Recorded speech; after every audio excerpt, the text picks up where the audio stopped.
అందరికీ నమస్కారం. ఈనాటి మన ఈ కార్యక్రమానికి స్వాగతం.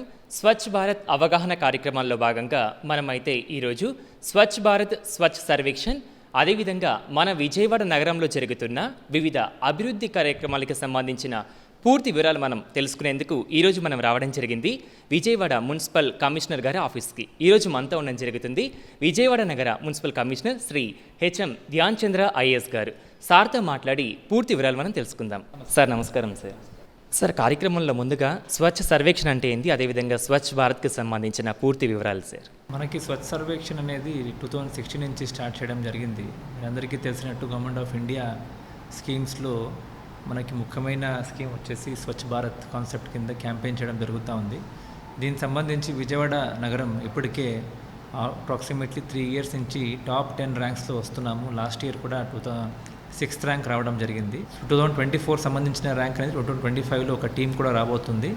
ఇప్పుడు కూడా వచ్చి వీళ్ళు క్లీన్లీనెస్ సంబంధించి, అలాగనే ఇక్కడ ఉన్న ఎన్వైరన్మెంటల్ ఫ్రెండ్లీ ఇనిషియేటివ్స్ ఉండొచ్చు, వేస్ట్ వాటర్ మేనేజ్మెంటు, అలాగనే సాలిడ్ వేస్ట్ మేనేజ్మెంటు, దీనికి సంబంధించి టీమ్స్ వచ్చి విజయవాడ నగరం అంటే 64 వార్డ్స్లో ఎంతవరకు వేరియస్ పారామీటర్స్లో పర్ఫామ్ చేస్తాం దానిపైన టీం వెరిఫై చేయడం జరుగుతుంది. లాస్ట్ టైం అయితే మనకి 6th ర్యాంక్ రావడం జరిగింది. ఈ టైం డెఫినెట్లీ మనం దానికన్నా మంచి ర్యాంక్ వస్తుందని మనం అనుకుంటున్నాము. దీనికి సంబంధించి ఆల్రెడీ సిటిజన్స్ ఫీడ్బ్యాక్ అనేది చాలా క్రిటికల్. సిటిజన్ ఫీడ్బ్యాక్ కూడా మనం ఆల్రెడీ కార్పొరేషన్లో దాదాపుగా 1,00,000 మంది నుంచి ఆన్లైన్ యాప్ ద్వారా సిటిజన్ ఫీడ్బ్యాక్ కూడా తీసుకుంటున్నాము. ఖచ్చితంగా లాస్ట్ టైం కన్నా మంచి ర్యాంక్ వస్తుందని మంచి హోప్లో ఉన్నాం. సార్, మరి గత సంవత్సరంతో పోల్చితే మన నగర పరిశుభ్రతలో ప్రధాన మార్పులు అంటే మీరేం చెప్తారు సార్? మనకి మీరు చూస్తే నగరంలో 64 వార్డులో 286 సచివాలయంలో ఈ జీవీపీస్ ఏమున్నాయో అంటే గార్బేజ్ వల్నరబుల్ పాయింట్స్ అనేది మనము ఆల్మోస్ట్ చాలా నెగ్లిజిబుల్ చేసేసాము. అలాగనే డోర్ టు డోర్ కలెక్షన్ అనే దానిపైన ప్రత్యేకంగా ప్రభుత్వం దృష్టి పెడతా ఉంది. కాబట్టి మనం approximately 90 to 95% door to door collections కూడా మనము చేస్తున్నాము. మన నగరానికి వచ్చిన ఛాలెంజ్ అంటే రీసెంట్ మీరు అందరికీ తెలుసు బుడమేరు ఫ్లడ్స్లో మనకి చాలా వరకు వెహికల్స్ డ్యామేజ్ అయ్యే కొద్దీ కొంచెం ఈ ఎంటైర్ శానిటేషన్ యాక్టివిటీ ఇబ్బంది అయినా కూడా మన అందరూ శానిటేషన్ వర్కర్స్ అలాగనే స్టేట్ గవర్నమెంట్ సపోర్ట్తో ఇప్పుడు ఆ బుడమేరు ఫ్లడ్స్ని కూడా మర్చిపోయే స్థానానికి వచ్చి డోర్ టు డోర్ కలెక్షన్స్ ఉండొచ్చు, అలాగనే మన వెహికల్స్ స్ట్రెంత్ ఉండొచ్చు, అన్నీ కూడా ఆప్టిమమ్ లెవెల్లో ఆపరేట్ అవుతున్నాయి. కాబట్టి ఖచ్చితంగా మనము శానిటేషన్ లాస్ట్ ఇయర్కి ఈ ఇయర్కి అలాగే వచ్చే టైంలో కూడా ఇంప్రూవ్మెంట్ చేయడానికి ప్రతిరోజు అవకాశం ఉంటుంది. అండ్ ఫ్రీ లిటరింగ్ చూస్తే కూడా ఎక్కడ కూడా లిటరింగ్ లేదు, రోడ్స్లో లిటరింగ్ ఉండదు. అలాగనే స్ట్రీట్స్ స్వీపింగు, అలాగనే మీడియన్ మెయింటెనెన్స్ అనే దాంట్లో కూడా మనం ప్రత్యేకంగా దృష్టి పెడుతున్నాము. మీడియన్ పైన కూడా ఏది ప్లాస్టిక్ మెటీరియల్స్ ఉండొచ్చు అవన్నీ కూడా పెట్టకుండా ఓవరాల్ హైజీనిక్ కండిషన్స్ మెయింటైన్ చేయడానికి అన్ని అవకాశాలు కూడా మనం ఎఫర్ట్ పెట్టడం జరుగుతుంది. స్వచ్ఛ సర్వేక్షణలో విజయవంతం కావడానికి విఎంసీ తీసుకుంటున్న వినూత్న నిర్ణయాలు ఏమిటి? ఇతర నగరాలతో పోల్చినప్పుడు మన నగర ప్రత్యేకంగా తీసుకున్న కొత్త విధానాలంటే మీరేం చెప్తారు సార్? ప్రత్యేకంగా ఇప్పుడు స్వచ్ఛ సర్వేక్షణ కోసమే ఎలాంటి మార్పులు మనము చేయము. ఇది స్వచ్ఛ భారత్ కింద ఒక రెగ్యులర్ యాక్టివిటీ కిందనే మనం అన్ని యాక్టివిటీస్ కూడా చేస్తుంటాము. కానీ ఈ స్వచ్ఛ భారత్ అలాగే స్వచ్ఛ సర్వేక్షణ సంబంధించి మాట్లాడుతున్నప్పుడు ఈ ఒక సిస్టమిక్గా ఒక ఇంటర్వెన్షన్ చేయడం జరుగుతుంది. ఫర్ ఎగ్జాంపుల్ మనకి డోర్ టు డోర్ కలెక్షన్స్ చేస్తూ అలాగే వేస్ట్ సెగ్రిగేషన్ చేస్తూ ఆ వేస్ట్ని కూడా మనం ఒక రిసోర్స్గా మార్పు చేయడానికి కావాల్సిన వర్మీ కాంపోస్టింగ్ ఉండొచ్చు, అలాగనే ప్లాస్టిక్ని కూడా మనము సోర్స్ నుంచే సెగ్రిగేట్ చేసి దానికి కావాల్సిన యాక్షన్ తీసుకోవడం ఉండొచ్చు. ఇవన్నీ కూడా చేస్తున్నాము. మనకేంటంటే వేరే నగరానికి మన నగరానికి చాలా డిఫరెన్సెస్ ఏంటంటే మన నగరం మధ్యలోనే 3 కెనాల్స్ వెళ్తాయి, ఒకవైపు బుడమేరు ఒకవైపు కృష్ణ. సో ఇది ఒక మేజర్ ఛాలెంజ్. ముఖ్యంగా సిటీ ఫేస్ చేసేది ఏంటంటే మనకి మలేరియా, అంటే in the sense open water ఉంది కాబట్టి మస్కిటో బ్రీడింగ్ అయ్యే ఎక్కువ ఛాన్సెస్ ఉంటాయి. సో శానిటేషన్తో పాటు మనం యాంటీ మలేరియల్ ఆపరేషన్స్ కూడా కంటిన్యూస్లీ చేయకపోతే సిటీ హైజీనిక్గా ఉండలేము, అలాగే హెల్త్ హజార్డ్ కూడా వచ్చే అవకాశం ఉంది. కాబట్టి మనకున్న ఛాలెంజెస్ మధ్యలో కూడా మన ఎంటైర్ శానిటేషన్ వింగ్ ఉండొచ్చు, అలాగనే ఎంటైర్ కార్పొరేషన్ అన్ని లెవెల్లో కూడా జోనల్ లెవెల్లో, వార్డ్ లెవెల్లో, అలాగనే ప్రతి సచివాలయం స్థాయిలో కూడా మనం ఎఫర్ట్ పెడుతూ ఈ ఒక డే టు డే యాక్టివిటీస్ని ప్రొజెక్ట్ చేస్తున్నాము. స్వచ్ఛ సర్వేక్షణ టీం వచ్చినా కూడా మనం వాస్తవంగా ఏం చేస్తున్నామో దాన్నే మనం చూపిస్తాము. ప్రతి రోడ్లో కూడా బిన్స్ ఉంటాయి. అలాగనే మీరు కూడా చూస్తున్నారు స్టేట్ గవర్నమెంట్లో ప్రతి జనవరి నుంచి ప్రతి మంత్ కూడా ఒక థీమ్ పెట్టుకుని మనము ఈ స్వచ్ఛాంధ్ర స్వచ్ఛ సర్వేక్షణ్ కింద కూడా మనం కార్యక్రమాలు చేస్తున్నాము. సో లాస్ట్ మంత్ రిసోర్స్ పైన ఫోకస్ చేయడం జరిగింది. ఎవ్రీ థర్డ్ వీక్ మనం చేస్తున్న యాక్టివిటీలో థర్డ్ మంత్ మనము ప్రత్యేకంగా సింగిల్ యూజ్ ప్లాస్టిక్ బ్యాన్ పైన ప్రత్యేకంగా దృష్టి పెట్టి ఎంటైర్ స్టేట్లో ప్రత్యేకంగా మన కార్పొరేషన్లో కూడా థీమ్ బేస్డ్ను ప్రతి సచివాలయం స్థాయిలో కూడా దీనిపైన అవగాహన ఇవ్వడం జరుగుతుంది. ఎక్కడ కూడా సింగిల్ యూజ్ ప్లాస్టిక్ వాడకుండా ఉండడానికి అన్ని చర్యలు కూడా తీసుకుంటున్నాము. సో ఇట్లా మనకు వచ్చే టీంకి అలాగే స్వచ్ఛ సర్వేక్షణ్ కింద, స్వచ్ఛ భారత్ కింద, స్వచ్ఛ ఆంధ్ర కింద అన్ని చర్యలు కూడా తీసుకుంటూ మన విజయవాడ నగరంలో మనం చేస్తున్న ఎఫర్ట్ని ప్రొజెక్ట్ చేయడానికి అన్ని అవకాశాలు మనం ఉంది కాబట్టి ప్రొజెక్ట్ చేస్తున్నాం. సార్, మరి ఈ పరిశుభ్రత గురించే కాకుండా ఈ క్లీన్ ఎకానమీ, అదేవిధంగా వేస్ట్ టు వెల్త్ ఇలాంటి ప్రాజెక్టులపై ఏమైనా కార్యక్రమాలు మనం చేస్తున్నామా? మనకి ముఖ్యంగా వేస్ట్ టు వెల్త్ అంటే సోర్స్ సెగ్రిగేషన్ చేస్తూ మనకు వచ్చిన వేస్ట్ కూడా ఇక్కడి నుంచి అన్నీ సెగ్రిగేట్ చేసి ఒక వేస్ట్లో చాలా రకాల ఎకనామీ ఉంటుంది. దాన్ని డిస్పోజ్ చేయకుండా డిఫరెంట్ ఆస్పెక్ట్స్ని పంపడం జరుగుతుంది. ముఖ్యంగా మన విజయవాడలో చూస్తే స్పెషలీ అనిమల్ వేస్ట్ అంటే చికెన్ వేస్ట్ ఏముందో దాన్ని కూడా లాజికల్ డిస్పోజ్ చేయడానికి అన్ని చర్యలు కూడా తీసుకోవడం జరుగుతూ ఉంది. ఇవన్నీ కూడా ఇప్పుడు రెండరింగ్ ప్లాంట్కే పంపాలని ఒక ఆలోచనతో దాన్ని కూడా మనం టెండర్ పెట్టి దాన్ని కూడా రెండింగ్ ప్లాంట్ చేయడానికి అన్ని అవకాశాలు కూడా మనం చర్యలు తీసుకుంటున్నాము. ముఖ్యంగా మనకి ముందు వేస్ట్ అయితే ఒక బర్డన్ అనే ఒక టైం నుంచి ఇప్పుడు వేస్ట్ అయితే ఒక రిసోర్స్ అని థాట్ ప్రాసెస్లో మనకున్న కాంపోజిట్ ప్లాంట్ ఉండొచ్చు, వర్మీ కాంపోస్టింగ్ ఉండొచ్చు, విండో కాంపోస్టింగ్ ఉండొచ్చు, సిఎన్డి ప్లాంట్స్ అన్నీ కూడా యాక్టివేట్ చేయడానికి అన్ని యాక్షన్ తీసుకుంటున్నాము. ఖచ్చితంగా వేస్ట్ అనేది బర్డన్ కాదు, వేస్ట్ అనేది ఎనర్జీ. అలాగనే వేస్ట్ కూడా reuse, recycle and reduce 3 RRR centres కూడా పెడుతూ అవగాహన కల్పిస్తూ ఫస్ట్ వేస్ట్ జనరేషన్ తగ్గించుకుంటూ కానీ వచ్చిన వేస్ట్ని కూడా సెగ్రిగేట్ చేసుకుంటూ ఆ సెగ్రిగేట్ చేసిన వేస్ట్ కూడా రిసోర్స్గా మారుతూ ముందు వెళ్ళాలనేది ఒక ఆలోచనతో విజయవాడ కార్పొరేషన్ ముందెళ్తాం. సార్, నగర ప్రజలు స్వచ్ఛ సర్వేక్షణలో తమ పాత్రను మరింత ప్రభావితంగా ప్రోత్సహించేందుకు విఎంసి ఏ విధంగా ప్రోత్సహిస్తుంది సార్? మనకి ఇప్పుడు స్వచ్ఛ సర్వేక్షణ సంబంధించి ఒక యాప్లో ఫీడ్బ్యాక్ తీసుకుంటున్నారు. 10 క్వశ్చన్స్ ఉంటాయి. సో ఖచ్చితంగా ఈ ఒక క్యూఆర్ కోడ్ అనేది ప్రతి సచివాలయంలో ఉన్న స్టాఫ్ అలాగనే morning door to door collection చేస్తున్నప్పుడు ప్రతి ఇంట్లో కూడా మాట్లాడడం కూడా జరుగుతూ ఉంది. ఈ అవగాహన పెరుగుతూ పబ్లిక్కి మనం ఏం మోటివేట్ చేస్తున్నామంటే మీరు లాగిన్ అవ్వండి, లాగిన్ అయ్యి దయచేసి మీ ఒపీనియన్ ఇవ్వండి. ఎందుకంటే మనకి పబ్లిక్ ఒపీనియన్ అనేది చాలా ఇంపార్టెంట్ పారామీటర్ ఈ ఎంటైర్ ప్రాసెస్లో. సో ఆల్రెడీ దాదాపుగా 1,10,000 మంది మనకు ఫీడ్బ్యాక్ ఇవ్వడం జరిగింది. మనం ఇంకా ఎక్కువ ఆర్గానిక్గా వాళ్ళ నుంచి ఫీడ్బ్యాక్ తీసుకుని వాస్తవాన్ని చెప్పడానికి అన్ని మోటివేషన్ చేస్తున్నాము. ఎంటైర్ కార్పొరేషన్లో అందరూ స్టాఫ్ అక్రాస్ డిపార్ట్మెంట్స్ కూడా వాళ్ళకి వచ్చే ప్రతిరోజు యాక్టివిటీలో ఇది కూడా ఒక భాగంగా అన్ని గవర్నమెంట్ ఆఫీసెస్లో, అన్ని సచివాలయం ఆఫీసెస్లో, అన్ని సర్కిల్ ఆఫీసెస్లో కూడా మనం దీని గురించి ఒక అవగాహన ఇప్పిస్తూ సోషల్ మీడియాలో కూడా ప్రొపగేట్ చేస్తూ స్పెషల్లీ స్కూల్స్, కాలేజెస్లో కూడా అవగాహన కల్పిస్తూ వాళ్ళ ఫీడ్బ్యాక్ కూడా తీసుకోవడానికి అన్ని యాక్షన్ తీసుకుంటాం. మరి మన నగరం పరిశుభ్రత పరంగా దేశంలో అగ్రస్థానంలో నిలవడానికి విఎంసి ఎలాంటి ప్రధాన సవాళ్లను ఎదుర్కొంటుందంటారు? నేను ఆల్రెడీ మీరందరికీ చెప్పినట్లు మనకి యూనిక్ ప్రాబ్లమ్స్ ఉన్నాయి, ఏ సిటీ కూడా లేని ప్రాబ్లమ్స్. ఇప్పుడు హైయెస్ట్ ర్యాంకింగ్ సిటీస్కి మా సిటీస్కి డిఫరెన్స్ ఏంటంటే మనము చాలా డెన్సెస్ట్ సిటీ ఆల్మోస్ట్ కంట్రీలో 64 స్క్వేర్ కిలోమీటర్ ఉంది, దాదాపుగా 12 లక్షల పాపులేషన్. అలాగనే 3 కెనాల్స్, ఒకవైపు బుడమేరు, ఒకవైపు కృష్ణా రివర్. సో మనకున్న డెన్సిటీ బట్టి మనము వేరే సిటీతో యాక్చువల్లీ కంపేర్ చేయలేము. మనకి ఛాలెంజెస్ చాలా డిఫరెన్స్ ఉంటాయి. ఒకవైపు నేషనల్ హైవేస్, అలాగే సిటీ మధ్యలో south central railway head quarters కూడా ఇక్కడ ఉంది. కాబట్టి ఇలాంటి ఛాలెంజెస్ మధ్యలో కూడా మన శానిటేషన్ టీము, మా ఇంజనీరింగ్ టీము, అలాగనే మన డెవలప్మెంట్ టీం అందరూ కూడా కోఆర్డినేట్ చేస్తూ మనము డిఫరెంట్ పారామీటర్స్తో కాంపీట్ చేయడం జరుగుతూ ఉంది. హవెవర్ మనకు వచ్చిన పారామీటర్స్లో అన్ని పారామీటర్స్లో ఎంతవరకు మనము మ్యాక్సిమం ఆప్టిమమ్ అవుట్పుట్ ఇవ్వచ్చో దానిపైన ఫోకస్ చేస్తూ వెళ్తున్నాము.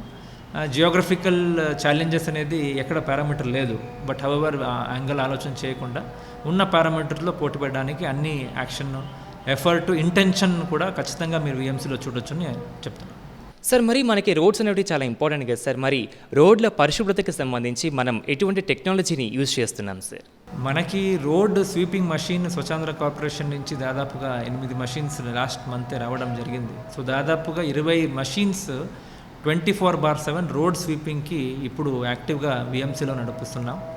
అది కాకుండా మనకి ఎక్కడెక్కడ రోడ్స్ క్లీనింగ్ కోసం కావాల్సిన సపరేట్ మ్యాన్ పవర్ ఉంటే కూడా, ఎందుకంటే ఒకసారి హార్డ్ మట్టి తీసిన తర్వాతే మషిన్ అనేది పనిచేస్తుంది కాబట్టి మనకున్న మేజర్ ఫ్లైఓవర్స్, మనకున్న మేజర్ రోడ్స్ని స్వీపింగ్ మషిన్ ద్వారా క్లీన్ చేస్తున్నాము. సో ఎక్కడైనా మనకు స్పెషల్లీ ఫ్లైఓవర్స్, హైవేస్లో ఎక్కువ ట్రాఫిక్ ఉంటే అక్కడ మ్యాన్ పవర్ని కంప్లీట్లీ పక్కన పెట్టి మనం కంప్లీట్లీ ఆటోమేటిక్ మషిన్స్తోనే క్లీన్ చేయడం జరుగుతుంది. సో ఈ మషిన్స్ వల్ల చాలా వరకు రోడ్స్ చాలా చక్కగా క్లీన్ అవుతున్నాయి, డస్ట్ లేకుండా. స్పెషల్లీ రోడ్లో ట్రావెల్ చేస్తుంటే ఫ్రీ డస్ట్ వల్ల చాలా ఇబ్బంది అయ్యే పరిస్థితి ఉంది, స్పెషల్లీ బైక్ రైడ్ చేసే వాళ్ళకి. సో ఆ ప్రాబ్లం కూడా లేకుండా చాలా చక్కగా రోడ్ మెయింటైన్ చేయడానికి మషిన్స్ కూడా వాడుతున్నాం.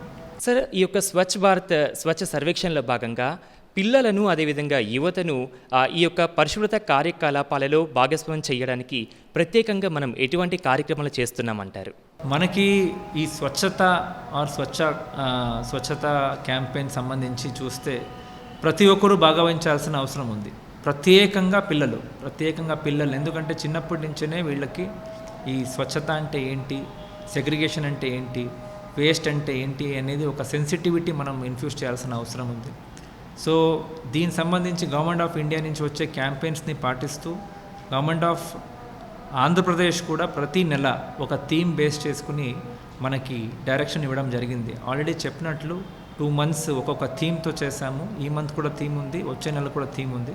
ఇందులో స్పెసిఫిక్ డైరెక్షన్స్ అనేది ఏంటంటే కాలేజెస్, స్కూల్స్, ఇక్కడ ఉన్న పిల్లలు వీళ్ళకి అవగాహన కల్పిస్తూ, వీళ్ళని ఇన్క్లూడ్ చేస్తూ, ర్యాలీ చేస్తూ, వీళ్ళకి ఒక ఇన్ఫర్మేషన్ ఇస్తూ నడపాలనేది ప్రత్యేకంగా డైరెక్షన్స్ ఉంది. కాబట్టి ఖచ్చితంగా అక్కడ సోర్స్లో అంటే చిన్నప్పుడే వాళ్ళకి దీని గురించి అవగాహన వస్తే పెద్ద అయిన తర్వాత ఖచ్చితంగా ఒక రెస్పాన్సిబుల్ సిటిజన్స్గా మారుతారు. కాబట్టి అన్ని ఎఫర్ట్స్ కూడా వీళ్ళకే ప్రత్యేకంగా ఫోకస్ చేయడం జరుగుతుంది. సార్, మరి ఈ సింగిల్ యూజ్డ్ ప్లాస్టిక్ నివారించడానికి విఎంసి ఎటువంటి చర్యలు చేపడుతుంది? సింగిల్ యూజ్ ప్లాస్టిక్ అనేది మనం 2 రకాల హ్యాండిల్ చేయాలి. ఒకటి డిమాండ్ సైడ్, తర్వాత రెండోది సప్లై సైడ్. సో మనకి డిమాండ్ సైడ్ తగ్గించడానికి అన్ని యాక్షన్ ప్లాన్ మనం తయారు చేసుకున్నాము. ప్రత్యేకంగా స్పెసిఫిక్ టీమ్స్ పెట్టేసి ఎక్కడెక్కడ మనం ట్రైడ్ లైసెన్స్ ఇచ్చామో, షాప్స్ ఉన్నాయో అక్కడ సర్ప్రైజ్ విజిట్ చేయడము, అలాగనే వెళ్ళి మనకు ప్రతి ఒక్కరికి లెస్ దాన్ 120 మైక్రాన్స్ ప్లాస్టిక్ ఎవరు వాడకుండా చూడాలంటే ఏం చేయాలి అనే దానిపైన అగ్రెసివ్గా ఆల్రెడీ క్యాంపెయిన్ చేస్తున్నాము. అన్ని చోట్ల హోర్డింగ్స్ పెట్టడము, దానికి సంబంధించి సోషల్ మీడియాలో కూడా అవగాహన కల్పించడం. ఫస్ట్ అవగాహన ఉండాలి, సింగిల్ యూజ్ ప్లాస్టిక్ అంటే ఏంటి, దానిపైన అవగాహన కల్పించడానికి అన్ని ఎఫర్ట్ కూడా అగ్రెసివ్గా లాస్ట్ 1 month నుంచి చేయడం జరుగుతూ ఉంది. అలాగనే మనకి సప్లై సైడ్ నుంచి కూడా సోర్స్ ట్రాకింగ్ చేస్తున్నాము. సప్లై ఎక్కడి నుంచి వస్తూ ఉంది, ఏంటి, ఎట్లా ఇది చేయాలి. అలాగనే ఎవరెవరు వాడుతున్నారు, రిటైలర్స్, హోల్సేలర్స్, వాళ్ళకి ఆల్టర్నేట్ ఐటమ్స్ ఏం సప్లై చేయలేదు అనుకుని వాళ్ళకు కూడా స్పెసిఫిక్ ఒక క్యాంపెయిన్ పెట్టి వాళ్ళకు కూడా అవగాహన ఇప్పిస్తున్నాము. ఎందుకంటే మీరు ఒక సింగిల్ యూజ్ ప్లాస్టిక్ సప్లై చేస్తున్నారు, ఫస్ట్ ఆఫ్ ఆల్ సప్లై చేయకూడదు, అవి ఎక్కడి నుంచి వస్తున్నాయి దాన్ని ట్రాక్ చేయడము. అది కాకుండా యూజ్ చేసేవాళ్ళు దీనికి ఆల్టర్నేటివ్గా ఎలాంటి మీరు సప్లై చేయవచ్చు, సో దట్ మీ బిజినెస్ పాడవద్దు, మీరు ఇది వాడితే కూడా ఉంటుంది అనేసి హోటల్స్కి, రెస్టారెంట్స్కి, అలాగే పెద్ద పెద్ద మాల్స్లో కూడా అవగాహన కల్పిస్తూ సప్లై డిమాండ్ 2 సైడ్ కూడా క్యాప్చర్ చేయడానికి స్మూత్ ట్రాన్సిషన్ ఉండాలనేది ఒక ఫోకస్ పెడుతూ డ్రైవ్ చేయడం జరుగుతుంది. ఖచ్చితంగా మార్పులు వస్తాయి. దీన్ని కూడా ఒక ప్రత్యేకంగా అజెండా పాయింట్ చెప్పినట్టు ఎంటైర్ గవర్నమెంట్ ఆఫ్ ఆంధ్రప్రదేశ్ ప్రతి ఊర్లో కూడా దీనిపైన సింగిల్ యూజ్ ప్లాస్టిక్ పైననే ఈ ఎంటైర్ యాక్టివిటీ చేస్తున్నాం. కాబట్టి ఖచ్చితంగా మార్పు వస్తుంది. ఎఫర్ట్ అనేది విఎంసీ వైపు నుంచి 100% ఉందని నేను చెప్తున్నాను. సార్, మరి విజయవాడ నగరంలో జరుగుతున్న వివిధ అభివృద్ధి పనులకు సంబంధించిన పూర్తి వివరాలు సార్. ప్రత్యేకంగా చెప్పాలంటే ఒకటి గ్రీనరీ, మనకి 3 కెనాల్స్ ఉన్నాయి. గ్రీనరీ డెవలప్మెంట్ అనేది మనం భారీ ఎత్తులో ఇంప్లిమెంట్ చేయడం జరుగుతూ ఉంది. ఆల్రెడీ నాన్ స్టార్టెడ్ వర్క్స్ ఏమేమి ఉన్నాయో అన్నీ కూడా స్టార్ట్ చేసేసాము. కెనాల్ గ్రీనరీ అనేది చాలా వరకు ఫోకస్ చేస్తున్నాము. అలాగే రెండోది వస్తే మనకి ఎక్కడెక్కడ రోడ్స్ ఒక డ్రైవ్ పెట్టి పాట్ హోల్ ఫ్రీ రోడ్, అంటే ఒక రోడ్లో పాట్ హోల్ ఇమీడియట్లీ తెలియాలి, తెలిసిన వెంటనే వితిన్ 24 hours క్లియర్ చేయాలని ఒక డైరెక్షన్స్ ఇవ్వడం జరిగింది. కాబట్టి చాలా అగ్రెసివ్గా పాట్ హోల్ ఫ్రీ రోడ్ ఇస్తే మనకి డ్రైవర్ సేఫ్టీ ఉండొచ్చు, అలాగే నేను ట్రావెల్ చేస్తున్న వాళ్ళ సేఫ్టీ ప్లస్ అనవసరమైన యాక్సిడెంట్స్ అవ్వకుండా అన్నీ పాజిటివ్ ఫీడ్బ్యాక్ వస్తుంది. కాబట్టి దానిపైన ప్రత్యేకంగా దృష్టి పెట్టడం జరుగుతూ ఉంది. మూడోది మనకి ఎక్కడెక్కడ ఈ గ్రీనరీ ఉందో మీడియన్ గ్రీనరీ ఉండొచ్చు, అలాగనే టెంపరేచర్ కంట్రోల్ చేయడానికి కూడా గ్రీనరీ ఉంటే ఎక్కువ ఉంటుంది. కాబట్టి గ్రీనరీ బెల్ట్ డెవలప్మెంట్ కూడా ఫోకస్ చేస్తున్నాము. మన దగ్గర ఉన్న వేకెంట్ ల్యాండ్ స్పేసెస్ని మ్యాప్ చేస్తూ గ్రీనరీ డెవలప్మెంట్ పర్సంటేజ్ ఎంత ఉందో మ్యాప్ చేస్తూ కూడా దాన్ని కూడా గ్రీనరీ డెవలప్మెంట్కి అన్ని చర్యలు తీసుకుంటున్నాము. అలాగనే మన విఎంసి ప్రాపర్టీస్ ఏమైనా అన్యూస్ ప్రాపర్టీస్ ఉంటే దాన్ని కూడా మనము పీపీపీ మోడ్లో మనము ఏదైనా ఒక షాపింగ్ కాంప్లెక్స్ ఉండొచ్చు, లేదంటే ఏదైనా ఒక పబ్లిక్ యూటిలిటీ ఉండొచ్చు, అట్లా ఒక ప్లాన్ కూడా చేసుకుని ముందెళ్తున్నాము. ప్రత్యేకంగా చూడాలంటే ఓవరాల్ డెవలప్మెంట్ పాయింట్ ఆఫ్ వ్యూలో మనం ముఖ్యంగా డ్రింకింగ్ వాటర్ సప్లై, అలాగనే శానిటేషన్ను, అలాగనే మనకి అనిమల్స్ విషయంలో కూడా చాలా వరకు యాక్టివిటీస్ని టేకప్ చేస్తున్నాము. ఇంకా వెళ్తూ కొద్దీ చాలా వరకు ప్రోగ్రెస్ అనేది కనపడుతుంది. కార్యక్రమంలో చివరిగా మీరు ఈ స్వచ్ఛ భారత్కి సంబంధించి మా యొక్క వ్యూవర్స్కి అందించే సందేశం సార్. అందరు సపోర్ట్ వల్ల, అంటే విజయవాడ ప్రజల సపోర్ట్ వల్ల లాస్ట్ ఇయర్ 6th ర్యాంక్ రావడం జరిగింది. ఖచ్చితంగా ఆ మంచి ర్యాంక్ నేషనల్ లెవెల్లో వచ్చిందంటే మీరందరూ సపోర్ట్ ఖచ్చితంగా ఉంటుంది. అలాగే ఈ టైం కూడా మీ సపోర్ట్ ఉండాలి ఖచ్చితంగా. ఒకవైపు విఎంసి ఎఫర్ట్ పెడుతుంటారు, ఒకవైపు విఎంసి పారిశుద్ధ్య కార్మికులు ఉండొచ్చు, లేదంటే ఆఫీసర్స్ ఉండొచ్చు, ఎఫర్ట్ పెడుతుంటారు. బట్ ఈ ఎఫర్ట్తో పాటు మనకి రెసిడెంట్ వెల్ఫేర్ అసోసియేషన్ ఉంటాయి, ఆర్డబ్ల్యూఎస్ ఉంటాయి, వాళ్ళ ఎఫర్టు, అలాగనే మనకి ఇక్కడ ఉన్న స్కూల్స్, కాలేజెస్, అలాగే ఇక్కడ ఉన్న ఆల్ ఫ్లాట్ సంబంధించిన ఇది ఉండొచ్చు, కమర్షియల్ స్పేసెస్ ఉండొచ్చు, వీళ్ళందరూ కూడా ముందొచ్చి ఎంటైర్ స్వచ్ఛత క్యాంపెయిన్లో భాగవహించాలి, స్వచ్ఛ సర్వేక్షణలో భాగవహించాలి. మన అందరూ ఎఫర్ట్ వల్లనే ఒక సిటీ అనేది బాగుపడుతుంది. కాబట్టి విజయవాడ అనేది నంబర్ 1 ర్యాంకింగ్ ఆల్ ఇండియా లెవెల్లో చేయడానికి అందరూ కూడా ఫస్ట్ కోరుకుందాము, తర్వాత ఎఫర్ట్ పెడదాము. ఖచ్చితంగా పాజిటివ్ అవుట్పుట్ వస్తుంది అనేది నేనైతే భావిస్తున్నాను. Please come out, vote for Swachh Sarvekshan, support each other. ముందు వచ్చి ఏదైనా ఐడియాస్ ఉంటే కూడా డిస్కస్ చేద్దాము. Let us make Vijayawada a beautiful and a very interesting city to live in and a very clean city. Thank you sir. ధన్యవాదాలు sir. ఈరోజు మీరు ఎంత బిజీగా ఉన్నా కూడా మాకు ఇక టైం ఇచ్చి ఆ స్వచ్ఛ భారత్ స్వచ్ఛ సర్వేక్షణ, అదేవిధంగా మన విజయవాడ నగరంలో జరుగుతున్న వివిధ అభివృద్ధి కార్యక్రమాలకు సంబంధించిన వివరాలు మాకు అందించినందుకు మీకు మరోసారి ధన్యవాదాలు సార్. Thank you.